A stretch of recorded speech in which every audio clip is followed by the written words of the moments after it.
to put additional fail-safes in place to help protect our first responders, both in fire and police.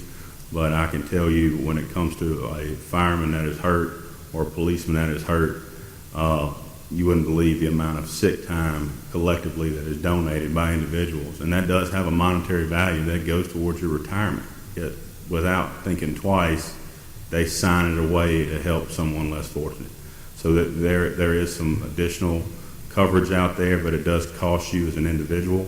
Councilwoman Houston could probably answer this better than anybody about what additional coverage you could get as an individual. I wish I could sell y'all a but what we run into here is we're bound by the legislative process, as well as our ability to fund our self-insurance. Yes, sir. And just one more thing, and congrats, Chief. Thank you. As it relates to transparency, I kind of, me personally, would kind of like to see more of transparency within all units of Meridian, not just fire. Because I hear concerns from others, and as a council person, you want to address it, because when they're off duty, they become a constituent of our community. So we must hear those concerns as well. So just moving forward, I would like to see more transparency throughout the city of Meridian. So thank you very much for all you do, and congrats. Thank you and congratulations. We look Yes, ma'am. I just got one. Uh-oh. Okay. And it's not hard. I think you all do it already. But there seems to be issues with training, not just with our fire, but our policemen, things of that nature. What is your ideas of how, your training vision, I guess, for the department, so that our guys, when they go out, that they are really ready for this job, and maybe they won't be so quick to jump ship? I come from a training background. I was the training chief for several years, and we can lay out all the training we want, structured training, and afford them the opportunity to get there. A lot of the training that has to be through their initiative. They have to want it. It's more kind of like you can lead a horse, but you can't make him drink. The opportunities are out there, but if they don't tell me or tell the training chief that I would like to do this so we can find a way to make it happen, I don't know how to make them do it. Are they're not required to do so much a year or continuing? There's 4 things they're required to do a year. They have to do hazmat training, they have to do SCBA, they have to do driver operator training, and they have to do CPR and EMED. That's the 4 things that are required every year.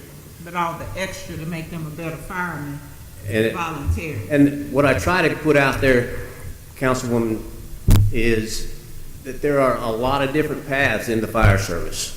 It's not just structural firefighting, although that's why a lot of us got into it, because we wanted to fight fire. But there's a lot of different ways you can go. You can go investigator, you can go instructor, you can go fire prevention. And a lot of times these guys don't know that. And we need to communicate that out to them, that there are different avenues you can take and still be involved in the fire service and participate in a lot of different things.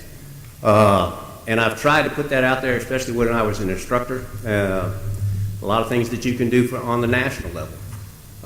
And that academy is available to them. Because a lot of them think, oh, I'm not a fire officer, I'm not this, I'm not that. It doesn't matter. If you're in the fire service and you can get in at the National Fire Academy, excellent training up there, and the training's free, other than getting them up there and getting them back. So I try to get that out there to them and let them know this is available, but you have to take the step. I can't make you do that. Are there Not incentives? required. The only thing in the state of Mississippi that is required to be a fireman is having the basic program NFPA 10011-2, hazmat A&O. I think she was Yeah. asking my next question. Other than monetary, are there incentives to go to those extra trainings? Because I Ma'am? know sometimes monetary incentives aren't possible. Are there other incentives? Yeah, we have a lot of educational incentives. You get an incentive for an extra 160 hours at the State Fire Academy. You get another incentive for 320 more hours at the State Fire Academy. You get an incentive for 160 hours at the NFA. You get Another incentive for 160 hours in fire prevention. You get an incentive for an AA degree, you get an incentive for a BS degree. Okay. But it all depends on the individual, how much initiative they want to take to get there. Can we do, under your leadership, I know you said you've talked about it before, but can we really push that issue and really raise the awareness for the need for this specialized training? Because the incentive would be possibly raises and bonuses and just becoming a better fireman or woman. Is there any way we could just make a real push to get them fired up? It's on the cusp, and again, I keep referring back to Madam President, because she sat in the class with me. The fire service is changing. Fire service is changing. Fires are down across the country,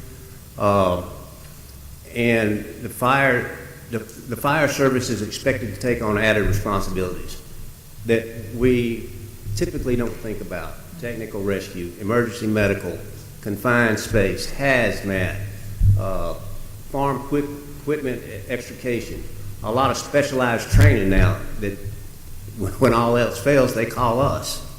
So those things are out there, and we have to start gearing ourselves and getting ourselves ready as a city to start tackling these issues, because they're coming, they're here. And the training's out there, but again, we have to, as individuals, take that initiative that this is the direction I want to go. Because I'm trained in hazmat, but to be honest with you, I'm not a hazmat nut. Thank you. I'd rather stay away from it if I can. I know what to do, but there are other guys that just want to keep going with it, and that's great. If we had to give two examples, one dealing in property values and another dealing with the preservation of life, Meridian Fire Department was called out twice in one day dealing with the Mississippi Arts and Entertainment Experience. And that could have got really bad really quick. But that's a $50+ million building. It was saved twice in one day. And I just got done finished writing one email thanking them for what they did to save $1 million building. At the same time, I see smoke again, and here I'm writing a second email saying thank you for saving $100 million worth of property now. Here recently, they had a fire at a nursing home, and it would have been catastrophic having people who were immobile and unable to get out of their rooms if it wasn't for the quick action of the Meridian Fire Department and also several officers from the Meridian Police Department. These guys that you have are running forward when the rest of us are running in the opposite direction. And we will work with them. We do have a good relationship. Me and Mr. Parker, Mr. Hobby back here, we're going to be working together. We're going to move this thing forward as a team. How many officers are we down right now? Fire service wise, we are down 11 right now. From the So we're hiring? we are hiring. I have 3 in the works right now, 3 brand new ones. They will start 11th, 12th, and 13th of this month. I also have one more that is already state certified. He'll be starting mid-August, and I have a meeting set up with the CAO to see about hiring the last 3 on the current list to move forward. But it does take time to get them certified. But once they do get certified in the ongoing training, I personally believe we have some of the finest trained firefighters in the state. They know what they're doing, they can handle the job, and they're very good at what they do. Just give the public an idea. If we put out a notice today that we're testing for firefighters, and we're going to do it next month. Okay. From next month, how long will it take before that firefighter, in your opinion, is qualified to get on that truck? It's going to take, it'll take at least 4 to 6 weeks to get him in the door.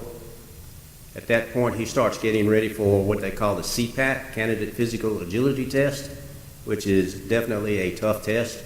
You would be glad to know that your city in the last 10 years has had 0 failures on that test. When they go to take that test, we pass it. After that, they're qualified to take the NFPA 1001 program, which is 7 weeks long. If you go to the academy, if we do a field delivery, It could be 8 to 9 weeks long, because in the field, we have to go